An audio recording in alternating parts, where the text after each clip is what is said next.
Maar eintlik is ons hier om vanoggend te hoor wat die Here wil sê. Kerkwees is eintlik, broers en susters, al dink ons dit nie altyd nie, is om op ons knieë voor God te staan. En dan van daar af op te staan en uit te gaan in die wêreld. En dis eintlik wat ons hier doen vanoggend. So kom ons gaan staan voor ons Here en sê vir hom, Here, kom praat met ons. Kom ons sit net so en dan word ons stil voor hom.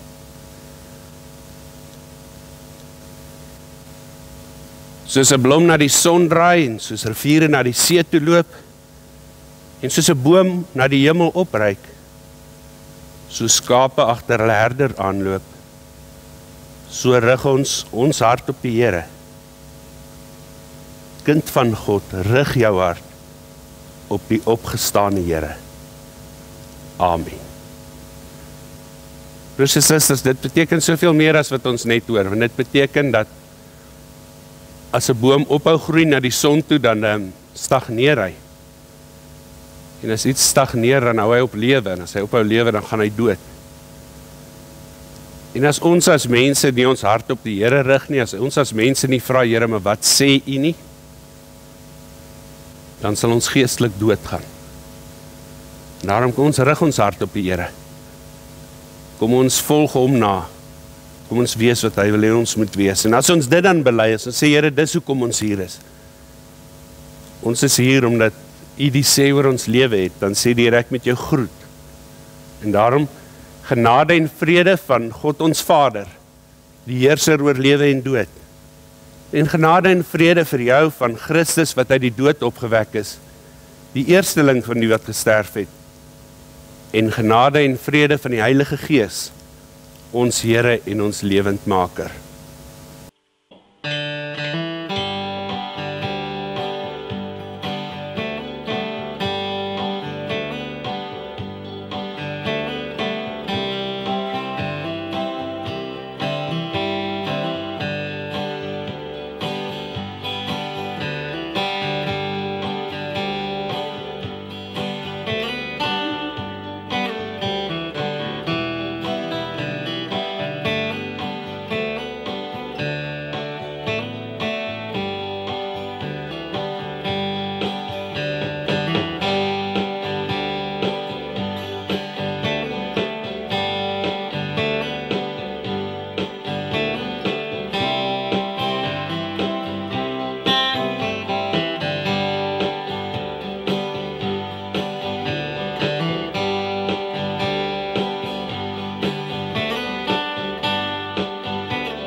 Ek wil volgende die woord van die Here aan julle bring uit Markus 3 van vers 13 af. Ek gaan uit die boodskap lees. En dan terwyl die van ons wat wil volg, soek, wil ek graag net teruggaan na hierdie lied wat ons gesing het. Broers en susters, is dit reg of is dit waar dat die Here alleen jou hartsverlange is? Is dit regtig waar dit wat jy gesing het, dat in hom jy jou blydskap en jou sin vir die lewe vind? Want jy weet, as die wêreld eise stel en ons sit God langs aan, dan sit altyd ja, maar. En die bedoeling is glad nie vanoggend om te sê, joh, jy is dan 'n sleg mens nie. Die bedoeling is om te sê, ons mense sing so maklik vir die Here 'n lied, waarin ons sekere goed verklaar. Maar is dit waar? Is dit waar dat die Here alleen jou hartsverlange is? Is dit waar dat jou siel smag na die woord van God? Want as dit is, dan sal ons sê, wat God vra, dit gee ek. Wat God sê, dit doen ek. Is dit waar? Mag die Here gee dat dit waar is. Dat dit waar sal wees. Want dan kom wat God sê eerste. Maklik. Nie moeilike som nie. Dan volg ek die Here na in alles. Kom ons gee ons harte volgend vir die Here, sodat hy presies dit kan kom doen. Dat hy ons hartsverlange kan wees. Dat ek en jy vanoggend sal kies om te sê, Here, hier is ek, stuur my. Hier is ek, Here, kom doen met my dit wat U graag wil doen. Kom ons sit net so en dan vra ons vir die Here ook in ons gebed, dat hy sy woord in ons harte sal laat grondvat vanoggend. Kom ons bid saam.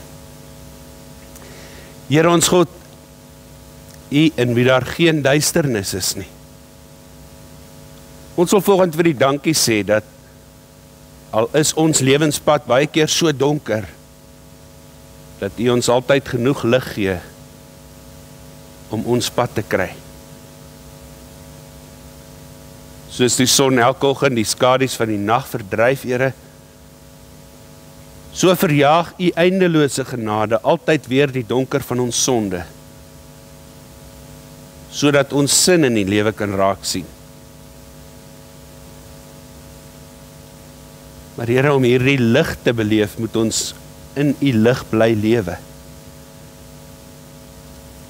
En U weet hoe maklik ons drange en ons impulse vir ons 'n struik word. Here, ons wil bid dat U vir ons die selfbeheer sal gee, om nie sommer onnadenkend toe te gee aan dit wat vir ons natuurlik kom nie. Maar dat ons eerder sal loop op die pad wat U wysheid vir ons aanwys. Here, gee vir ons helderheid van insig, wanneer die goeie en die bose feitelik onherkenbaar en eengestrengel is. Wanneer die leuen so naby aan die waarheid loop, Here, dat ons dit so moeilik kan raak sien. En wanneer ons sukkel om te onderskei tussen ons eie begeertes en voorkeure, kom leer ons ook uit U woord wat die werklik U wil is. Here, help ons om vandag en elke dag in U lig te lewe. Wees ook nou vir ons die lig vanuit U woord. Ons vra dit in Jesus se naam. Amen. Markus 3 van vers 13 af. Nou voordat ons uit Markus uitlees, kom ons onthou gou-gou Markus, die evangelie wat geskryf is, wat Jesus wil beskrywe as dienskneg. En ons het nou al baie keer vir mekaar sê, elkeen van die 4 evangelies beskou Jesus net so 'n bietjie uit 'n ander hoek uit. En dan, as Markus skryf, dan sê hy, maar Jesus was 'n dienskneg. Dis die belangrikste tema aan Markus. So wanneer hy dan skryf, dan kyk hy na hierdie hele Jesus verhaal, of na Jesus se lewe, en hy vertel die verhaal daarvan, en hy probeer vir ons wys hoe Jesus kom dien het. En hoor wat skryf hy oor hierdie dienskneg God, wat ons Here is. Ek lees van vers 13 af. Later het Jesus berge se kant toe gegaan. Hy het 'n paar van sy volgelinge gekies en hulle het nader gestaan. Hy stel toe 12 manne aan om by hom te bly, om te stuur om die boodskap vir ander te gaan vertel en om duiwelse geeste uit mense te dryf. Hy het hulle apostels genoem. Die 12 se name was Simon, Jesus het hom Petrus genoem, Jakobus en Johannes, die 2 seuns van Zebedeus. Jesus het hulle die naam Boanerges gegee, wat beteken manne van donder. Andreas, Philippus, Bartolomeus, Matteus, Thomas, Jakobus, Alfeus se seun, Tadeus, Simon die Kananeer en Judas Iskariot, wat Jesus uiteindelik sou verraai. En ek gaan net tot sover lees. Die storie van Jesus wat uit 'n klomp mense wat hom volg, 'n paar manne uitkies en sê, ek het vir jou 'n spesiale opdrag. Ek dink, as ek nou mense ken, dan sou 'n paar ouens dalk ook so op en af gespring het en gesê, kies my, julle ken die storie. Maar Jesus gaan en hy sê, nee, ek kies op 'n bepaalde manier, en dan kies hy hierdie 12 manne. En dan lees ek, terwyl ek nou gaan oplees oor hierdie verkiesing van die 12, en dan spesifiek die verkiesing soos wat Markus dit verduidelik. En dan sê die een ou wat daaroor skryf, sê, hier gee Markus die naam van Jesus se Dirty Dozen. As jy nou die fliek Dirty Dozen geken, en dan sal dit nou vir jou bietjie meer beteken. Maar die feit van die saak is, Jesus kom en hy kies hier gewone manne. Partykeer 'n bietjie gewoon aan die verkeerde kant toe. Maar Jesus kom en hy kies hulle. Uit gewone mense, uit 12 gewone manne, maar met uitstaande kenmerke. Ek wil graag 3 goed pertinent onder julle aandag bring. Hierdie 12 manne het Jesus se magnetiese krag beleef. Hulle beleef dat wanneer 'n mens by Jesus verbyloop, dat hy iets het wat jou na hom toe trek. Hulle beleef dat daar iets in Jesus is wat hulle wil hê moet hulle sin wees. Die tweede ding, hulle het die moed gehad om vir die wêreld te wys dat hulle aan sy kant is. Hulle het die moed om te sê, soos die Here wil. En dan die derde ding, hulle was bereid om by Jesus te leer. As ons regtig gaan kyk, op 'n stadium is dit nogal 'n mode om te sê, nee, om vir die Here te werk, hoef jy nie opgeleid te wees nie. Jy moet net luister na die Heilige Gees. Ironies dat Jesus dit self anders gedoen het, dat hy manne gaan uithaal, en vir 3 jaar lank 'n dag en nagpad saam met hom laat loop om hulle te leer. Interessant dat die Here, wanneer by Paulus roep, vir hom sê, nee, 3 jaar woestyn toe met jou. Jy moet eers gaan leer. Die feit dat jy amper 'n hoëpriester is, tel nie eintlik baie by my nie. Jy moet kom leer wat ek jou wil leer. Maar hierdie manne was bereid om te leer. Gewone manne, wat naby aan Jesus of naby genoeg aan Jesus verbygeloop het om te ervaar dat Jesus 'n mens trek. Manne wat die moed gehad het om te sê, ek volg Jesus. Ten spyte van die feit dat dit nie mode was op daardie stadium nie, ek volg Jesus. En dan manne wat bereid is om te sê, ek gaan by Jesus leer.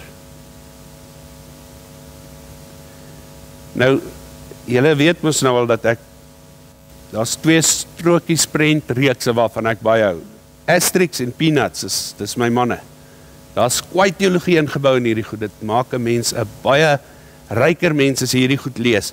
Nou in die een Peanuts strokies prentjie hou Charlie Brown sy hande so op vir Lucy. Nou Lucy is hy mislike meisiekind met die donker hare. En Charlie Brown is hierdie goeie ouetjie.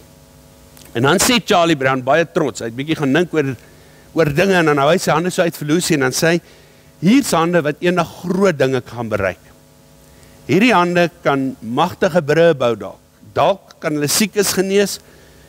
Dalk, Charlie Brown wou altyd vreeslik graag goeie baseball gespeel het, maar dit het nie lekker gewerk nie. Hy sê, dalk kan hulle eendag 'n home run slaan in 'n belangrike wedstryd. Of dalk hartroerende verhale skryf. Hierdie hande kan eendag die rigting van mense se lewens verander. En nou Lucy, die suurknol wat sy kyk en sy sê, ja, hulle is vuil. En Lucy was dalk reg. Dalk was ook Charlie se hande vuil. En broers en susters, natuurlik is ons hande ook vuil. Natuurlik is ons hande, wanneer God na ons kyk, is ons hande sekerlik vuil, partykeer van harde werk, en partykeer omdat niemand volmaak is nie. En natuurlik was hierdie 12 manne wat Jesus gekies het, se hande ook vuil. As ek die storie reg lees, het party van hulle sin 'n bietjie na vis geryk. Maar Jesus roep nie volmaakte mense nie. Jesus roep nie noodwendig bekwame mense nie. Hy roep gewillige mense en dan bekwaam hy hulle.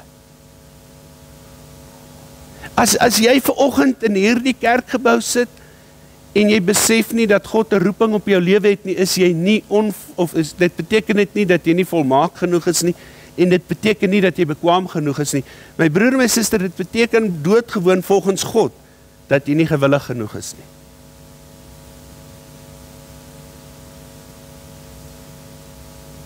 God roep elke mens. Daar is 'n roeping op elke kind van God se lewe. As jy nie besig is om 'n roeping van God uit te leef nie, moet jy vanmôre verstaan, dit beteken jy is ongewillig.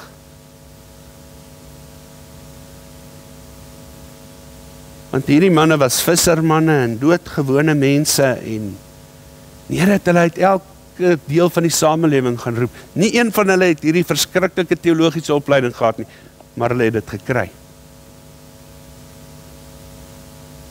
Die Here het elkeen van hulle gevat en gesê, maar ek het 'n roeping vir jou. En ons wêreld is mos vol spesiale roepings. Maar natuurlik, kom ons begin dan by die dominee. Natuurlik moet dit 'n spesiale roeping wees. Want as jy dit doen oor jy lus het om dit te doen, dan is dit nie God se roeping nie. Dis so eenvoudig wat dit werk. Ouderlinge, die diakens. Die Here is nogal redelik ernstig oor hierdie goeters as ek die Bybel reg lees. Dokters, onderwysers, straatveers wat regtig hulle straat baie mooi skoon hou, dink ek kan 'n roeping van God wees. Maar jy sien, hierdie 12 manne kon nie elkeen besluit, ek sal dit doen nie. Jesus moes hulle roep en hulle moes sê, ja Here. En my broer en my suster, ek verseker jou vandag in die naam van die Here, daar's 'n roeping op jou lewe. Maar jy gaan eers hierdie aantrekkingskrag van Christus moet beleef. Dit gaan eers vir jou die belangrikste ding in jou lewe moet word. Eers dit wat ons gesing het, gaan eers waar moet word. Here, ek smag na U, my siel smag na U. En dan gaan ek in hierdie wêreld moet erken dat Jesus Christus die eerste sê oor ons lewe het. Ons gaan moet erken dat ons hom volg. En dan gaan ek en jy bereid moet wees om ons te laat leer. En dis wat hierdie 12 manne gedoen het. Anders gaan ek en jy ons roeping mis. Want dank God dat ons op genade kan staan. Maar as die Here nie vandag besig is om iets spesiaals in jou lewe te doen, om die wêreld rondom jou 'n beter plek te maak, nie, moet jy verstaan, jou gewilligheid is 'n probleem.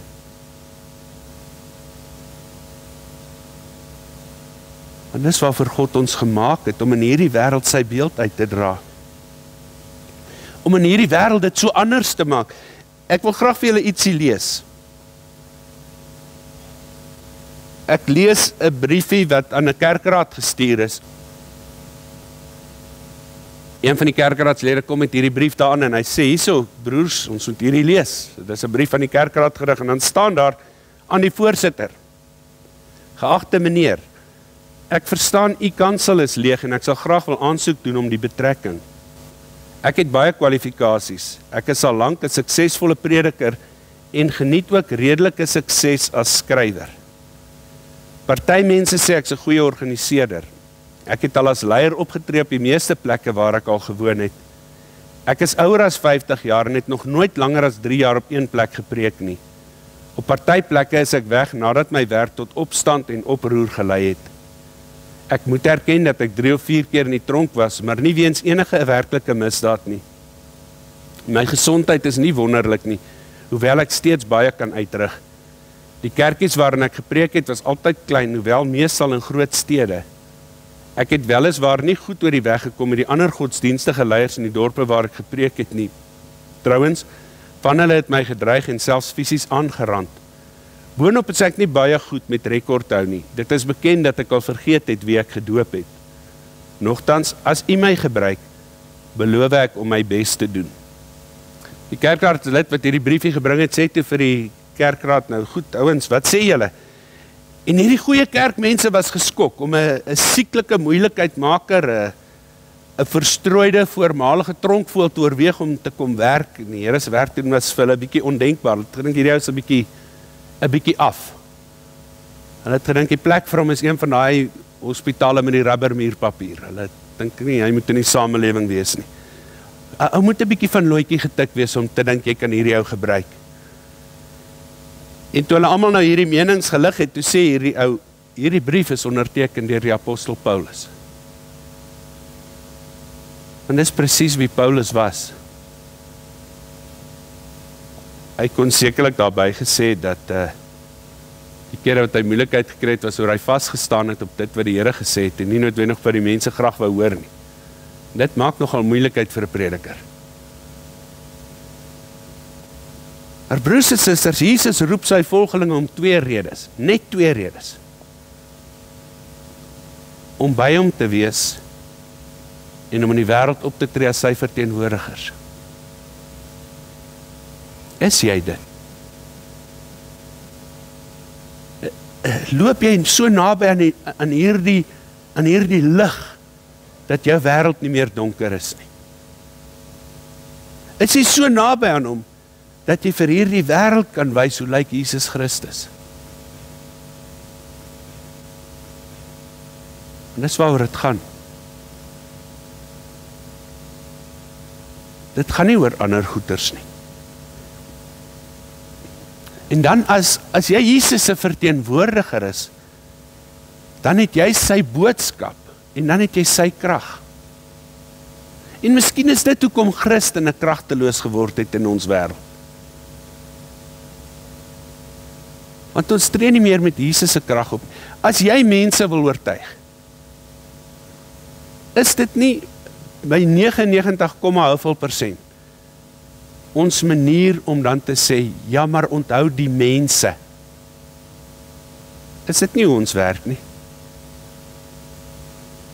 Ja, maar hulle doen dit almal. Ja, maar hulle wil graag. Ja, maar ons. Hoeveel keer gebruik ons hierdie krag van Jesus Christus en sê, maar die koning van die skepping wil. Sy volgelinge sal dit doen. Jesus volgelinge staan op Jesus. Jesus volgelinge, Christene, staan op Christus. Want Christus wil. Want God sê. Want jy sien, broers en susters, as ons na die statistiek kyk, dan in die wêreld, en as ons dan nou net die gelowiges vat, ons gooi die ander buite berekening, ons gooi hulle 'n bietjie weg, ons tel hulle nie. En ons wil sê, want die mense wil, dan moet ons almal moslems wees, hulle is meer as ons. Is dit regtig waar ons wil heen gaan? Is dit regtig wat ons wil hê?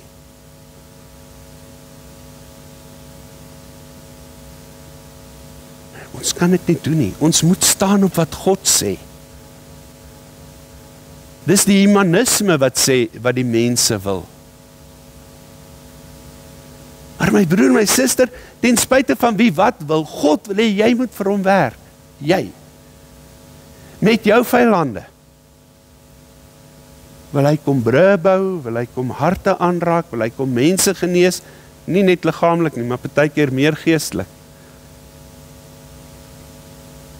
Met daai vyande van jou wil hy mense wat in die modder lê optel. Want my broer en my suster, vir God is jy besonder spesiaal. En ons sal altyd na die wêreld kan kyk en sê, ja maar. Hierdie 12 ouens kon seker gekyk het en gesê het, maar die sardyne loop volgende week, ek kan nie nou hierdie visvangtrieks los nie, dis my bonus waaraan ons werk. Die vis loop. Jesus sê, volg my. En ek weet nie wat die maars in ons, ek weet nie wat ek altyd vir die Here gee, maar ek weet nie wat dit in jou lewe is nie. Maar God kom sê vandag, jy is besonders genoeg om vir hom te werk, vyande en al. Is jy bereid om God jou te laat leer? Wie party van ons het hierdie groot roeping, en ek wil graag vir Angus Baggen gebruik as voorbeeld, en ek dink nie hy sal omgee nie. Ek het by die Here toestemming gekry daarvoor, so, wat maak saak wat Angus dink? Hierdie ou maak stadions vol mense en dan luister hulle hom en dan sal hulle almal opgesweep en almal, dis goed, mooi, hulle hoor 'n pypboodskap. Waar sou Angus vandag gewees het as sy pa hom nie geleer het om kerk toe te gaan nie? Waar sou sy pa gewees het sonder die dominee in die gemeente waarin hy groot geword het, wat maar 'n klein gemeentetjie was en wat gestoei het om te oorleef? As daar nie 'n dominee was wat bereid was om vir 'n handjievol mense God se woord te bring. Ons kan nie almal stadions vol mense pak om die woord te verkondig nie, maar partykeer kan ons iemand se pa vertel van God, sodat hierdie pa sy seun vertel van God, sodat hierdie persoon stadions kan volpak. Wie gaan durf sê dat hierdie dominee se werk onbelangrik was? Dalk wil die Here jou nie gebruik om aardskuddende veranderinge te bring nie, maar hy wil jou gebruik om hierdie wêreld te laat verstaan dat jy aan God behoort.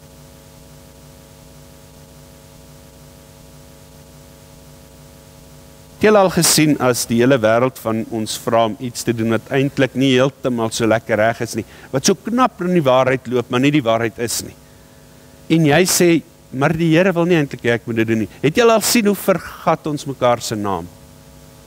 O, halleluja, voetjies nou weer.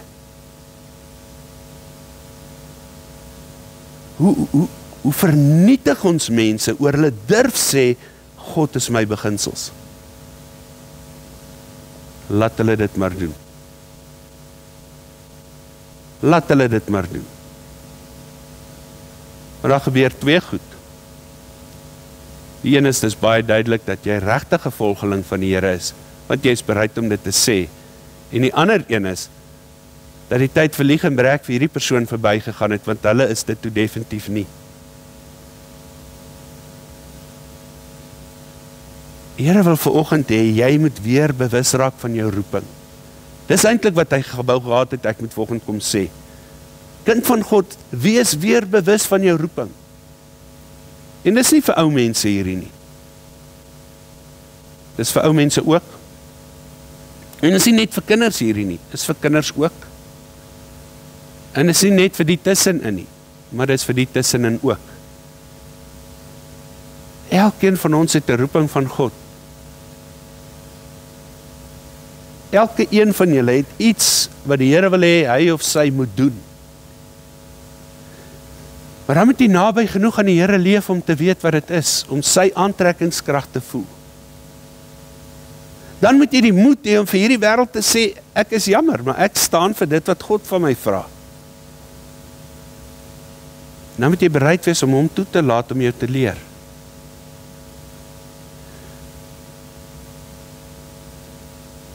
William Barclay het gesê, the 12 had all kinds of faults. But whatever else could be said of them, they loved Jesus. And they were not afraid to tell the world that they loved him. And that is being a Christian. Wat se foute hierdie ouens ook al gehad het, hoe vuil hulle hande ook al mag gewees het, hoe fishy die reuk rondom hulle ook al was. Hierdie ouens het Jesus lief gehad, en hulle was nie bang om in die wêreld sê, ek het Jesus lief, en daarom volg ek hom na nie. Want dis wat dit beteken om 'n Christen te wees. Is jy 'n Christen? Het jy Jesus baie, baie lief? En is jy nie bang om dit te sê nie, ten spyte daarvan dat die wêreld jou gaan verguis.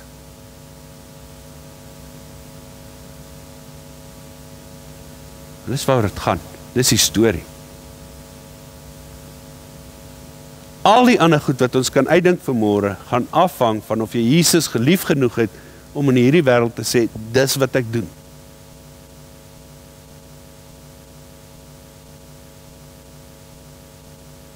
My broer en my suster, as ek dit nie iewers verduidelik gekry het vanmôre nie, moet ek dit tog baie duidelik maak, want dit is vir God se boodskap vandag.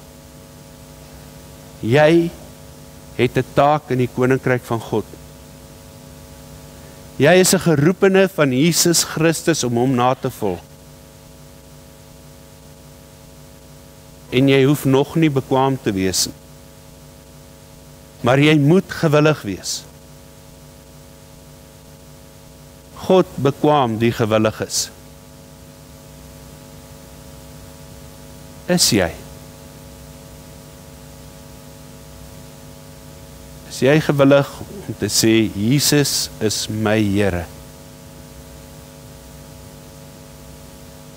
Is jy bereid om toe te laat dat God jou leer om al meer en meer te word wat hy wil hê jy moet wees? Moenie in jou vyande vaskyk nie. Moet jou nie steur aan die illusies van die wêreld nie. Laat God toe om jou Here te wees, hy wil. Hy roep jou vanoggend weer. Kom na my toe. Al is jy moeg en oorlaai, ek sal jou rus gee. Maar as jy uitgerus is, gaan ek jou laat werk. Werk vir die koninkryk. Jou hande gaan nog veiler word. Maar dit gaan wees van werk vir God. En as jy gedink het dat die Here 'n spesiale roeping het vir paviljoensitters wat net hande klap en skree ja en oe en a en maar nie waar nie. Nie God se manier nie. God gee jou lewenskrag, waar hy wil hê jy moet lewe. God roep jou, waar hy wil hê jy moet volg. En jy op jou manier is ongelooflik besonders. God het jou lief. God het 'n plek vir jou. Maar sy plek, hy roep, jy volg. Ons order nie en hy luister nie. Hy roep, ons volg. Mag God sy roeping vir jou lewe duidelik maak. En mag hy aan jou die gewilligheid gee om te volg. Sodat hy jou kan gebruik, en partykeer op klein maniere, en partykeer op wow maniere. Maar altyd, sodat sy koninkryk daardeur gebou kan word.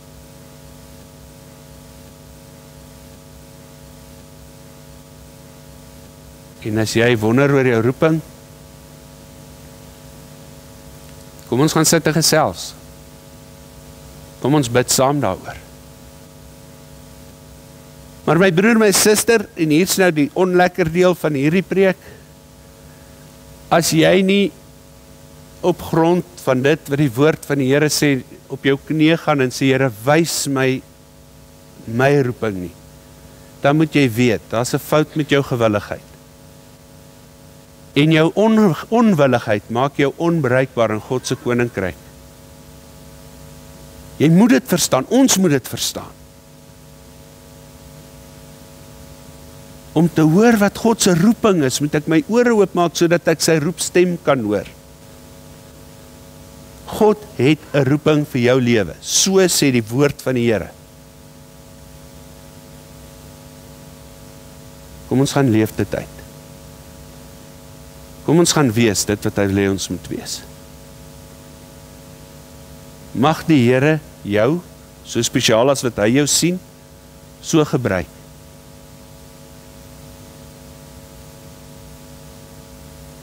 Mag hy jou gewillig maak om sy roepstem te hoor.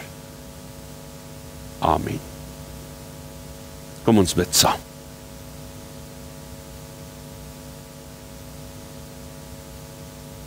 Here, voor ons bekering het ons gelees en gehoor van die man Jesus, wat op hierdie aarde rondgeloop het en net goed gedoen het. Here, jy weet, dit het my so aangegryp, dat ek net meer en meer van hom wou leer. Dit het ons so aangegryp, dat ons uiteindelik Christene geword het. Want ons het gesê, ons wil hom navolg. Hoe is dit dan moontlik, Here, dat ons soveel male betrap, dat ons tevrede is om net rond te loop. En nie die goeie goed te doen nie. Help ons, Here, om weer te kyk en weer te leer. Help ons, Here, om soos U te leef.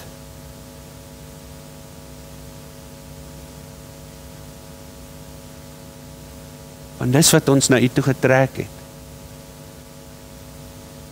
Hierdie lewe van U. Hierdie goed doen. Hierdie verskil maak. En ons het mos vir U gekies, Here. Gee dan nou aan ons die moed om in hierdie wêreld te staan vir dit wat ons gekies het. En leer ons, Here, sodat ons U kan volg. Amen.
Here, U is goed.